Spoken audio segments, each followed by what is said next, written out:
Hello সবাইকে, সবাইকে অনেক অনেক ভালোবাসা। ভিডিওটা দেখতে থাকো, আশা করছি তোমাদের ভালো লাগবে। যদি ভালো লাগে অবশ্যই একটা লাইক করো আর একটু পাশে থেকো।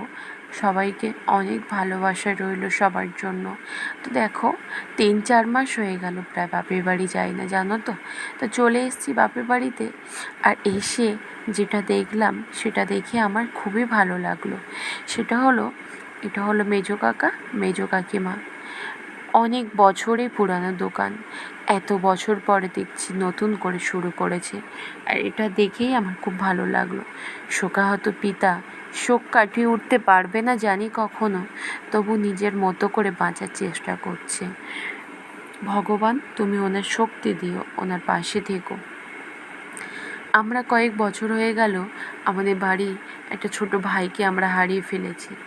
আমরা ভালোবাসার মানুষ বা কাছের মানুষকে হারিয়ে আমরা ভুলতে পারি না তাদেরকে, কিন্তু নিজেদের মতো করে একটু ভালো থাকার চেষ্টা করি।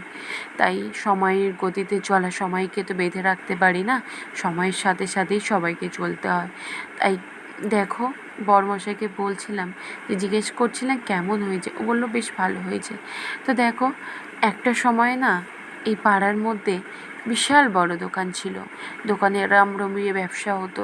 বিকেল না হতে হতেই সমস্ত ভাজাভুজি নিজের হাতেই বানাতো। তো দেখো, রাত্রেবেলা ভিডিওটা কন্টিনিউ করিনি, এটা হচ্ছে পরের দিন সকালে। বড়মশাই আর ছোটো ভাই সোফাতে বসে আছে, আর মা, এটা হলো আমার মা, জনম দুঃখিনী মা। হ্যাঁ, মা সবার জন্য সকালে করছিল জল খাবার। আর আমার বাবার তো ঘুম ভাঙে, মানে কাক পাখি ওঠে না তখনই আমার বাবার ঘুম ভেঙে যায়, তার আগে মনে হয় ঘুম ভেঙে যায়। তো দেখো, বাবা অনেক ভোরে উঠে চলে গেছিলো বাজারে ফার্স্ট সকালে গেছিলো, বাজার থেকে গিয়ে করে আনলো তার নিজের সাধ্য মতো একটু বাজার।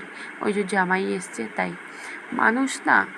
মানুষ ঠিক কী করে বলো তো, যখন তুমি সফলতা পাবে না তখন তোমাকে নিয়ে হেয় তাচ্ছিল্য করবে, আর যখনই তুমি তোমার লাইফে সফলতা পেয়ে যাবে না তখনই তোমাকে নিয়ে হিংসে করবে।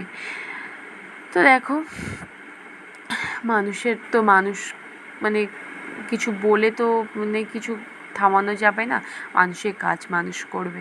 তা দেখো, সকাল সকাল মা ডেকেছিল ব্যাপারীকে টাব পাড়ার জন্যে। তো তাই চলে যাচ্ছি বাগান বাড়িতে। আর তার আগে করছিলাম মায়ের হাতে হাতে একটু হেল্প করছিলাম। মায়ের কাছে তো ছোটোবেলা থেকে তেমনভাবে থাকা হয়নি, এখন শ্বশুরবাড়ি থেকে আসার পরে না মনে হয় মা আর 2 দিন যদি থাকতে পারতাম মায়ের কাছে, একটু মায়ের হাতে হাতে একটু হেল্প করতে পারতাম, তাহলে আমার ভালো লাগতো। তো দেখো, সকালে পরিবেশ এত সুন্দর লাগছে না, কি বলবো, তাই তোমাদের সাথে একটু শেয়ার করলাম। তো দেখো, আমাদের বাগান বাড়িতে চলে এসেছি ডাব পাড়তে, ডাব ব্যাপারীর সাথে। তো বড়মশাই আমি এসেছিলাম। তো দেখো, একে একে ডাবগুলো পাড়ছে, আর বলছিল কি ডাবগুলো নাকি নারকেল হয়ে গেছিলো, তাই চলে গেছিলাম আমাদের পাড়ের গাছে। প্রচুর ডাব গাছ, জানো তো।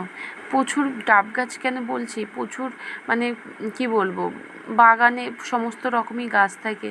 তো দেখো, বেশ চারিদিকে সবুজ হয়ে আছে, বেশ ভালো লাগছে দেখতে।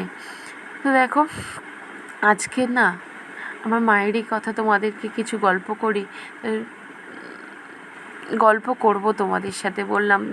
আগে বললাম না মা জনম দুঃখিনী মা, কেন বললাম, এটা হলো মায়েরই কিছু কথা। তো যখন শ্বশুরবাড়িতে প্রথম মা ডাক শুনেছিল, সেই সন্তানকে মা হারিয়ে ফেলেছে। হ্যাঁ, আমার আগে আমার 2 দিদি ছিল, তাদেরকে মা হারিয়ে ফেলেছে, জানো তো। প্রথম মা ডাক শোনা সেই সন্তানকে হারিয়ে ফেলে মায়ের ঠিক কেমন অবস্থা হয় বলো তো, সেই মানুষটা কি তার মধ্যে আর থাকে? তো দেখো, এত বছর পরে যখন আমাদেরকে পেয়ে একটু নিজের মতো করে ভালো থাকার চেষ্টা করছে না, আবার সেই একই রকম ঝড় এসে তাদেরকে পুরো বিধ্বস্ত করে দিয়েছে। তো ভগবানকে বলি, কেন এত বাধা